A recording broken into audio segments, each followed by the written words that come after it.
Chad Michael here. Happy December 11th. It's about that time of year again. If you're like a lot of folks, you're ready to say goodbye to 2020 and get on to see what 2021 has in store for us all. But yeah, I'm pretty excited about saying goodbye to this year. I've been busy in a different kind of way. I've been mostly doing private consulting and some company training. Been traveling some. For the most part, I've been very, very isolated. Too isolated. It's been difficult, and I'm sure a lot of you have felt the same way. And I live in Dallas, Texas, and most stuff is open for the most part as compared to a lot of other places that I've been, and so it's that's good. I'm sure it's harder for a lot of folks than it is where I'm at, because life is still moving on, but it's tough. If you're a parent like me, and I have an 11-year-old daughter. She's in 5th grade. She's trying to be the big dog of her elementary school this year before she moves on to middle school. But she's doing the in-person learning, and she's got like a plexiglass box around her all day, and she has to wear a mask for everything, and can't really do most things. A lot of things are different for her, and that's tough. How you what you do for your kid during this time, and how everything's different. Everything's changed. So I'm not going to make this video about how bad everything is on that. I'm actually here to talk about some good news from our end if you're in the insurance restoration industry. And from what I've been able to gather, we're a good 11 months, maybe almost 12 months. We're about 11 months into this mess, and so obviously we know a lot more now than we did way back in the very beginning, but still there's a lot of unknowns. The one thing that I do know at this point, though, is that if you are a contractor and you are performing insurance repairs in the midst of the pandemic, because those things still need to take place. Those are, in most places, considered essential services that have to be done. If someone has a water pipe that's busted in their wall and there's leaking water and they've got to stop the bleeding, just because there's a pandemic is not going to stop that nightmare for them. So our services are definitely essential. But the one thing is, if you are performing those types of services right now, this is not a political message at all. So this is for wherever you stand on any side of the political spectrum. You just have to acknowledge the facts that this thing is out there, and there's a lot of people, you can't really argue with this, that are concerned about it. Whether you're concerned about it or not, there are a lot of folks that are very concerned about it. Because of that, most companies, and most big name companies have some type of protocol for how they deal with a workplace and with a job site, for example. Or you just ignore it completely, right? And if you just ignore it completely, then be prepared, if you're not already, you should already be, for a certain segment of your clientele to be extremely turned off by that, and maybe not turned off, but concerned, or fearful is maybe the word. But anyway, however you look at that, I'm just here to tell you there's a good percentage of folks, and I would submit to you probably the majority of folks that you come into contact, and I realize you may be in a different part of the country when you're watching this, so it may not be as relevant for you right now when you're watching this as in other parts, but let's just face it, the whole country's on fire right now from this. So what this is forcing the insurance carriers to do is to deal with the added expense and the added efforts and energies being spent to ensure at least a safer workplace for, mostly I think why they're doing this is for the client, for the property owner. And it makes sense, right? Like if someone's taking all kinds of precautions in their life and they kind of created a little bit of a bubble around themselves, and maybe they have an underlying condition, maybe they're elderly, or maybe they're trying to protect someone that's close to them who maybe falls into that category. So they're going out of their way to take special precautions for dealing with that. And then here comes a group of contractors, a team comes into their home to fix some repairs and takes no precautions. That can be deflating for someone that's going through that. It can be a little bit demoralizing. And so if you look at some of the larger companies, in the restoration space, you can see that they actually do have protocols for dealing with this mess. And it actually is not going to cost you anything to take these added measures to create a safer. I'm not saying you could create the safest place, so I don't really need any comments about that. I get it. Like, there's no perfect thing that you could do to make it a perfectly safe space, okay?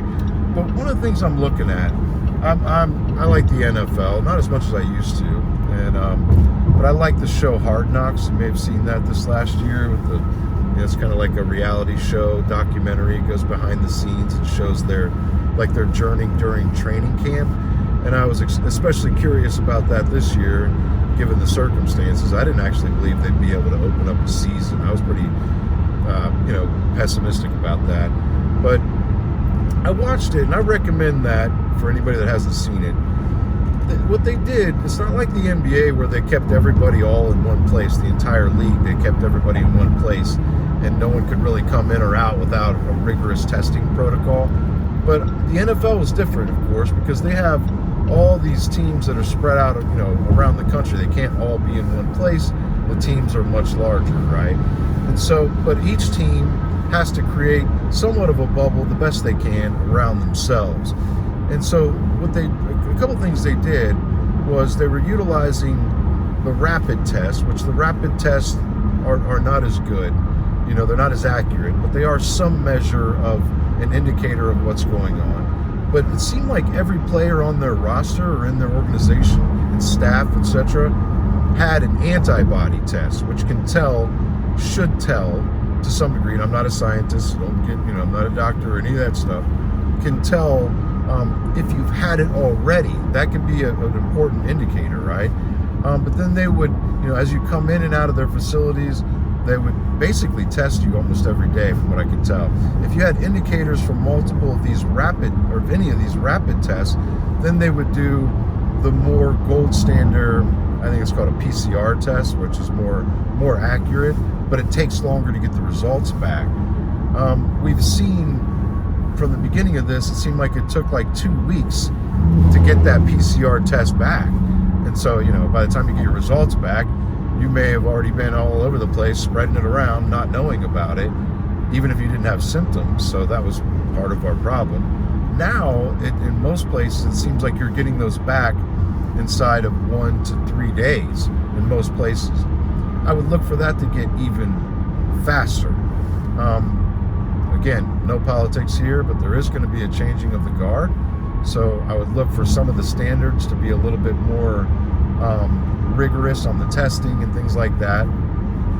However you feel about that, I'm just telling you, I'm just making my prediction based on an industry perspective. I would look for this testing to be more widely available, even in whether or not there was a changing of guard. This probably would still happen. More widely available even at home.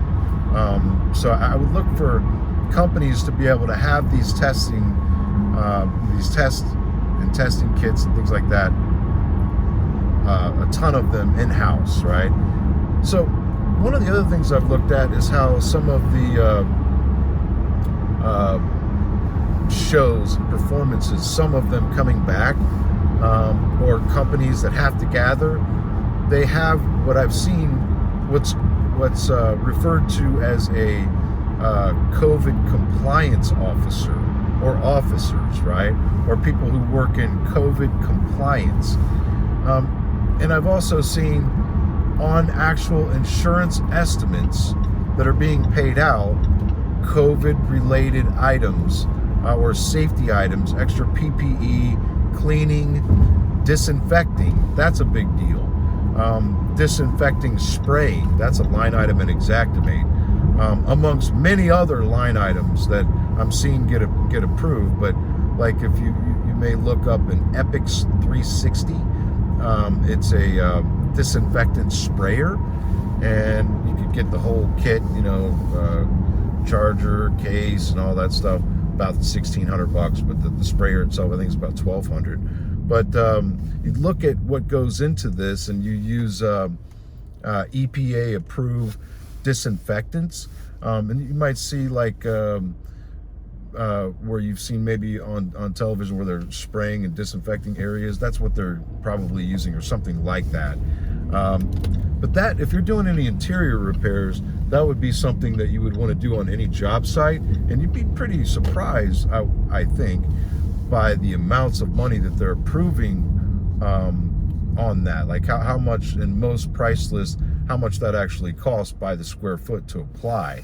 And then sometimes you have to do multiple applications also.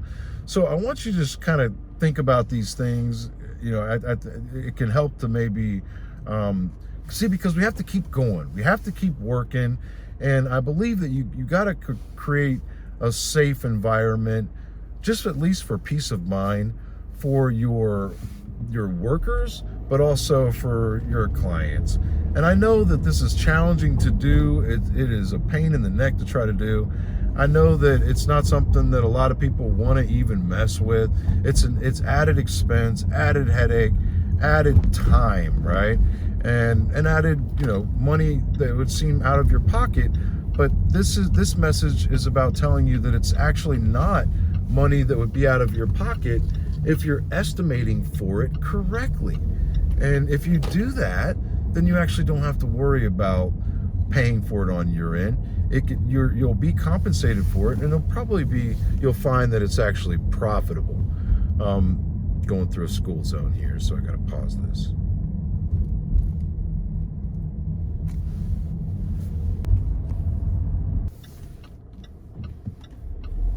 Okay, got through the school zone. So you'll find that it's actually even probably a profitable thing to do. But here's another important thing. Like I said, the peace of mind of your client. I actually think that if you put these measures in place, this compliance, you could call it health compliance. I don't know. That could be a controversial thing that however you title it. But I've seen it actually like in credits on certain shows. COVID compliance officers and things like that. So you could be creative about this. Is sort of a thing that doesn't necessarily even exist. So it's up to the businesses like you and like myself to pioneer these methods to get us through this mess, right? So, but compliance, I think if you put these measures in place and it was an extraordinary amount of effort, hey, that is actually a great selling point. So when you're selling your services to your client, you're telling them how wonderful you are. You could also tell them about, all of these steps that you're putting in place, your protocol, if you will, for dealing with this, and you're knowledgeable and experienced with the insurance side of things, so you know how to make sure that the insurance company backs the effort. So I think I'm going to be talking about this more and more, and in my training, and I'm going to do some videos on actual estimates and how they look with the line items, because I think it's really important that I've always thought that it was important for you to get up to speed on how to be estimating these things and what missing line items that you should be including, and the line items as far as damage that people are missing, finding that actual damage. But now we're dealing with something that's just unprecedented, and I think we're going to be through it, sooner rather than later at this point. Like I said, we're already 11 months into it. You know about what's going on. We're going to get through this, but I do think that over these next few months, it's going to be really bad. It's going to be really bad. And if I'm wrong, so be it. And if you don't agree with me, so be it. But I'll tell you who does agree with me, and that's the insurance companies. So I think the time is now for you to put these things into place. And I'm gonna take this subject on with more urgency. And I haven't talked about it before, only because I never like to talk about things that I don't know for sure of, that I don't know what I'm talking about. But at this point, I've done enough traveling around this whole country.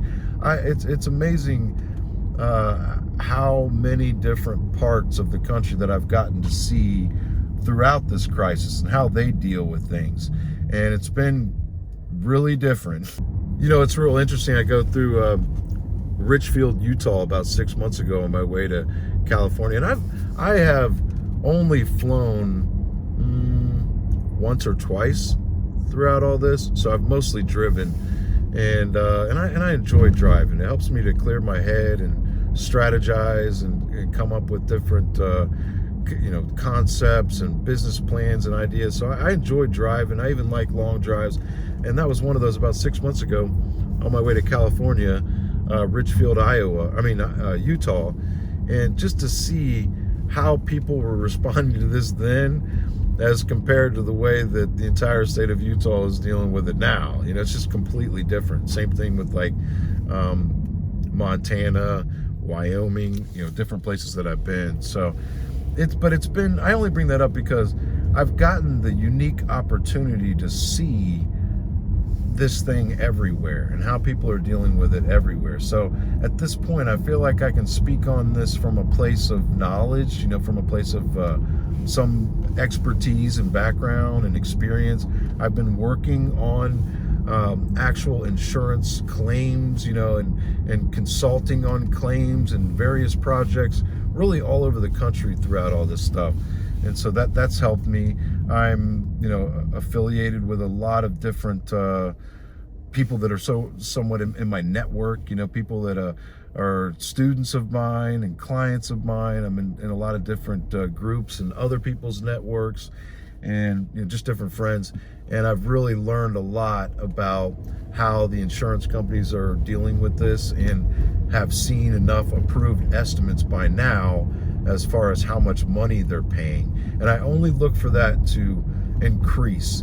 And so I think that if you were to take some of these things that I've laid out so far as how you move forward from here over the next 3, 4, 5 months, so we can get through this thing, until we get through this thing, then you could set up a compliance division within your company. Even if it's just you or you and a few other people, you could set up a compliance division within your company, set up a protocol, build a bubble around your staff and around your job site, to where, kind of like that NFL idea, to where literally anytime someone goes onto a job site, they have to be not just temperature checks, right?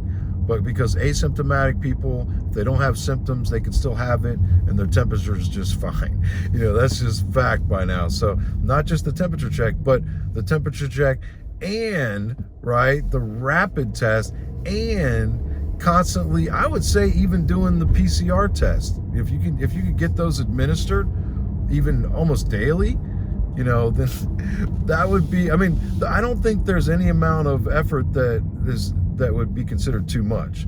And as far as what I can tell, like, I've been tested a couple times, I've had antibody tests, and I've never paid for anything yet. Like, it's been free. So I just think that it's going to be easier than you think to do what I'm describing. And maybe you do have costs associated with this, but I think it'll be mostly with the labor, the supervision. If you look at how they do, like, water mitigation supervision or hazardous materials supervision or various different categories supervision, I think you need to or job site supervision, right? Residential supervision, commercial supervision. I think you need to think of it along those lines, because this gives you fundamentally, absolutely, accurately, a reason to have a paid supervisor at the job. And what is their function? It's all about compliance. Like, the only reason why they're there is compliance. So even if these tests are free, The PPE is certainly not free, like the masks, gloves, booties. All these items have always been in Xactimate. And I realize you can't get your hands on N95s right now, again, because of certain changes that are taking place. So I look for the tests to be way more widely available, as well as the PPE, the personal protection equipment, also being way more widely available. I think that we're going to be able to get N95 masks a lot easier than we have been able to up till now. I think it'll be a night and day difference. So there even might be a chance that, again, not venturing too far into politics, but the Defense Production Act might be invoked very soon, right in late January, early February, to ramp up capability on PPE and the testing. So I would just look for those changes to take place. Again, if you think I'm wrong, only time will tell. I'm putting this video out there in the world, so I'm not looking for this to be a controversial thing. It's just my opinion on things, my educated opinion, my educated guess based on experience, based on the way that I see things taking shape right now. So take that for what it's worth, but look for me to come out more on this subject with more guidance and follow-up, especially for my training course, and the people and my own clients also. I'm looking to get a handle on this. You know, we're setting up a bubble around our job sites. We are regimented, strict, aggressive testing procedures, PPE, and learning how to document all of this and prove it and itemize it in a detailed line item Xactimate estimate with any and all documentation, photos, etc., EPA documentation, CDC documentation, probably soon to be OSHA documentation, which I know is contrary to some of the other things I usually talk about, like with roofing. I'm okay with OSHA related line items, but just not saying the word OSHA, because that tends to be a red flag. We'll see if it is, but I don't think you need that. I think with the CDC guidelines and EPA stuff, I think you can. I think we have all that we need as far as right now to get these things approved. So anyway, I am. That's what I've been doing. Is like I said, private company training, some private consulting. If you need my help on some a large job or jobs or multiple jobs, let me know. I'm still traveling as best I can. I'm going and taking care of a fire damage job coming up at the beginning of next week, and looking forward to that. It's not very far away. It's just a few hours up the road in Oklahoma. I'll probably do some videos on that, and looking forward to that. It's a interesting and exciting project that I'm excited about being a part of. So if you have something like that, commercial job, fire job, this one's actually a residential fire job.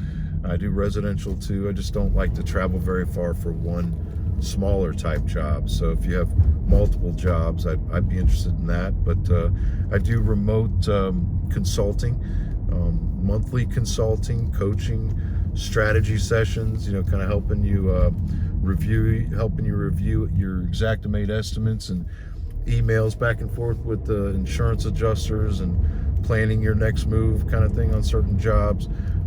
That's what I do most of right now, in addition to the training. So, and I am loving it. I love what I do. I love my job. I love being able to see my clients and my students and the things that I get back, hundreds of comments, that I could highlight these things and share them all the time, and I don't.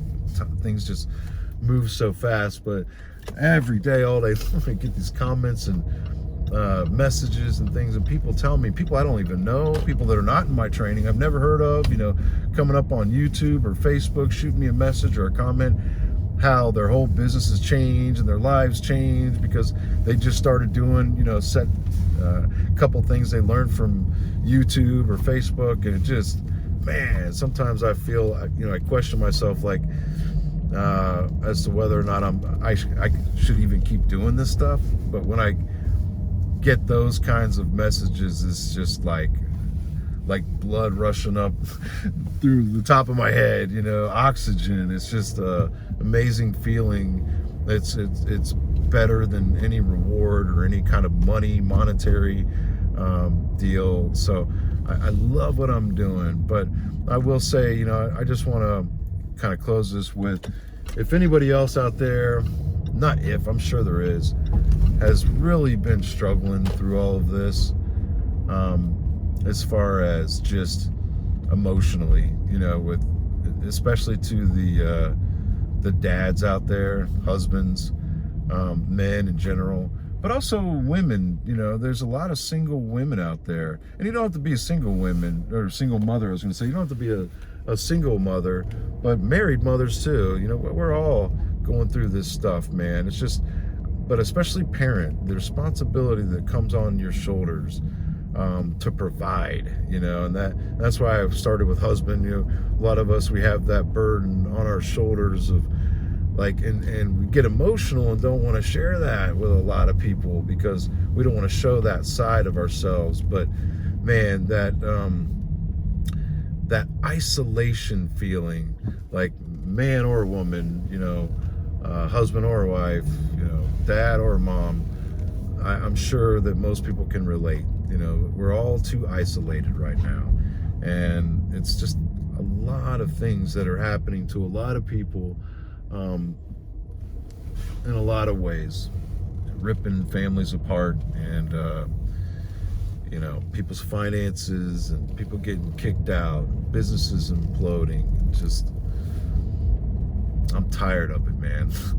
And I'm sure you are too. But I just want to encourage you to, shake off the fatigue, regroup, dust yourself off, gather up strength, take 3 deep breaths, say a prayer, because you have to dig deep inside and regather the strength that's going to be required to pull you through this thing over the finish line.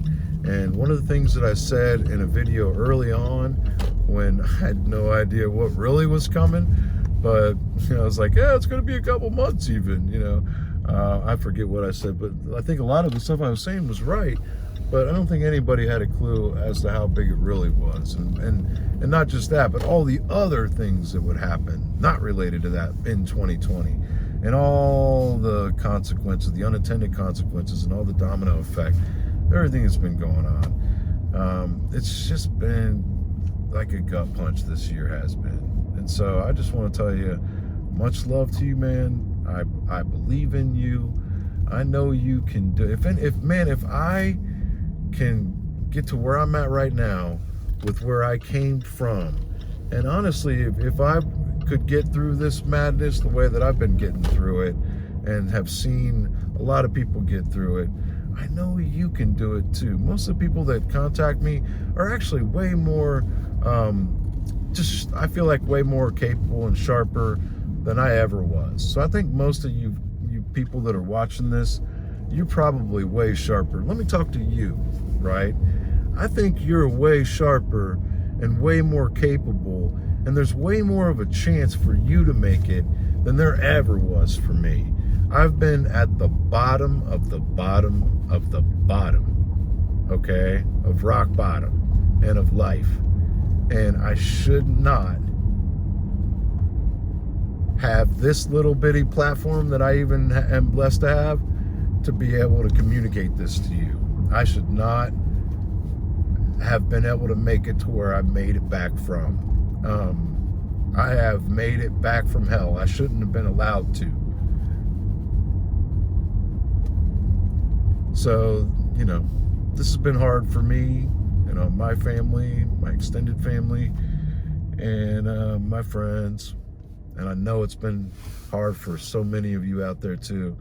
But let's pull through. Let's finish strong. Let's, I started to say, one of the things I said in one of my earlier videos early on was that this could be a great neutralizer. There could be a lot of opportunity in the crisis There usually is. And we have to let the dust settle enough and be able to see clearly instead of what's right in front of us, right? We have to be able to see from that 30,000 foot aerial perspective. So we've got to get outside of all this stuff we're dealing with up close and see things from a little bit farther away, and so that we can see clearly what's probably right there in front of you. There's something right there in front of you that you haven't been seeing. There's a way of looking at this that you haven't been looking at it that way, if you can follow me.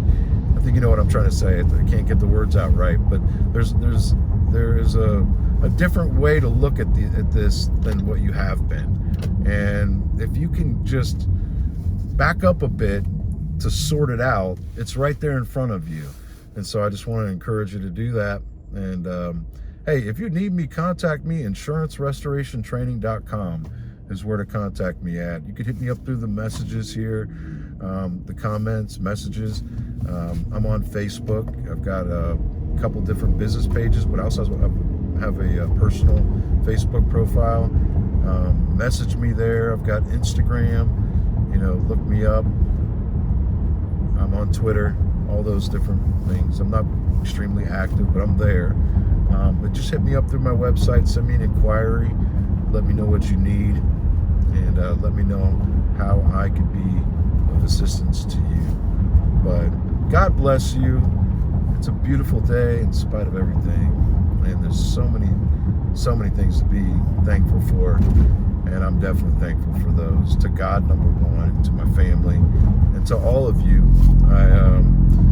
On YouTube, I just crossed over 4,000 subscribers. I know, big deal, right? In this small niche that I'm in, but that's a big, huge deal to me. So I thank you and love you for your support. Anybody that's messaged me or liked any of my videos or just watched it, especially if you've had a chance to apply any of the things that I've talked about, I'd love to hear the results. I know most of the time I don't even hear about it. So when I do, it's just, like I said, it's just special love for me, But anyway, God bless. I don't keep rambling. Merry Christmas, Happy Holidays to everyone out there. Let's close out this damn year, shall we? 2020, we've had enough. Peace.